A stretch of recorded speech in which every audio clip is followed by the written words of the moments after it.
All right, we're down here in Shibuya. Shibuya's home to so much great street food, but some of it's overrated as fuck. So we're gonna take 10,000 yen and go and try some of the worst and some of the best that Shibuya has to offer. Let's go.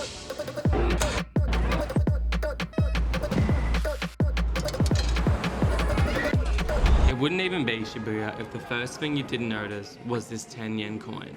Classic, cheesy, buttery and crispy. But is it any good? All right, I'm around the corner with this coin. I had to run around the corner because it's fucking oozing with pancake batter, which ran all down my hand, which was a bit of a nightmare holding this and the camera at the same time. So this is a pretty iconic dish that you see all the time on Instagram. It's kind of just a pancake filled with mozzarella cheese in the shape of a 100 yen coin. You can see here, it's full of half mozzarella, which is unmelted, and the rest is just pancake batter actually.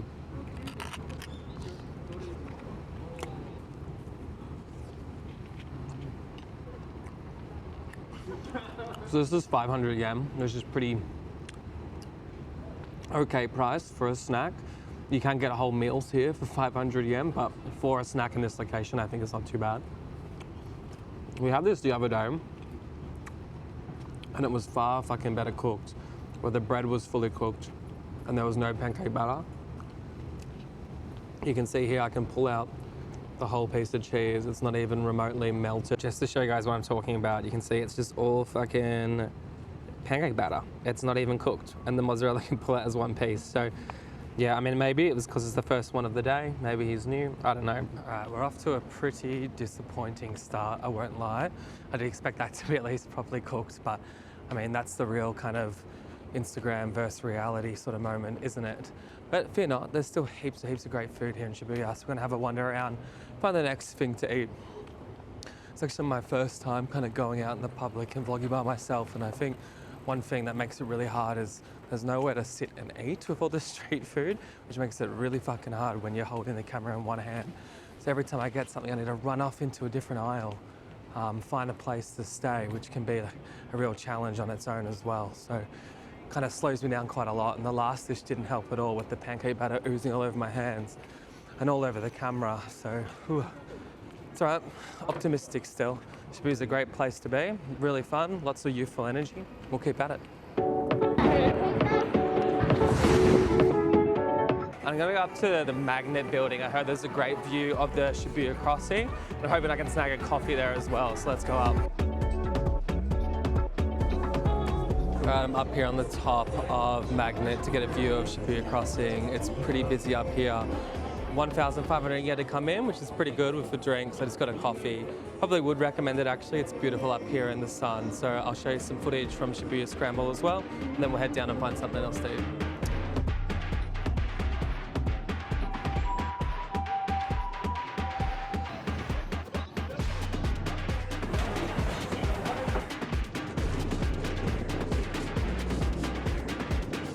Okay, I'm going to show you a massively underrated snack here. I always recommend it when I come to Japan.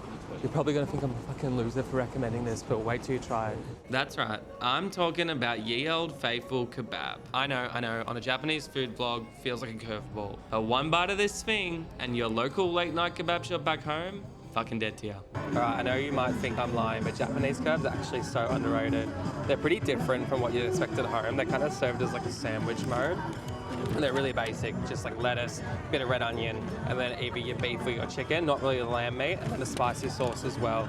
But they cost like 500 yen, which brings our total to 2,500 now, but this is actually really fucking awesome. Right now it's awesome. After you're on the piss, walking home, it's awesome. You missed the last train, Shibuya, it's awesome. So definitely recommend trying it. It was really nice. What we really like about it is just that it's simple. It's not over-engineered, and the bread's really nice, and the meat's really nice. But yum. Nice and spicy, simple flavor. Goes down a treat, can't miss out.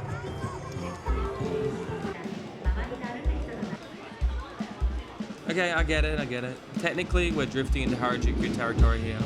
But up a steep little corner sits this pocket of indulgence. It's pretty much just cream, sugar, and air. And you know what? You better know where the bathroom is, because this one's glorious. All right, we're here with this strawberry and cream cheese crepe. I actually didn't realize it was my second pancake I've had for the day, but I used to work in a pancake store, so my body can handle it. Super cute, super fresh. I think the cream cheese is a nice touch. strawberries here, I think at the moment are out of season. So this is the limited edition.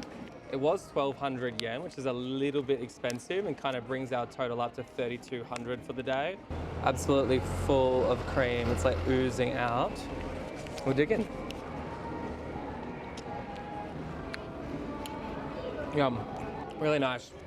Both tart and sweet. The only critique I might have is that it was just strawberries on the top and it's full of cream cheese later, which is a pretty lethal combo. Maybe slightly on the expensive side, but I think still worth it.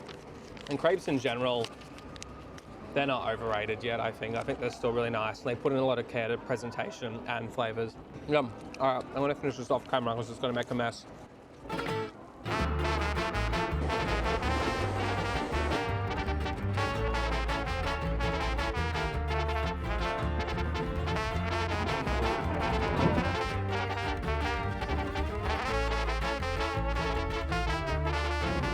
Alright, I'm just kicking back now in the late afternoon. The sun sets here at like 4:30, which means it's dark by like 3:30. I'm at this place now called Oslo Brewing Co, which is the Japanese kind of Scandi craft beer bar. It's a little bit expensive on the beers, but they got some nice stuff and they got some really fresh tacos as well. We got a chorizo and then the El Pasto as well, with pineapple on top. These are about 500 yen each, but yeah, they look beautiful. Everything's made out of this cute little food truck out the front of the Brewing Co. This is kind of one of the rare spaces as well in Tokyo where you can drink on the street. I found it really hard to find that.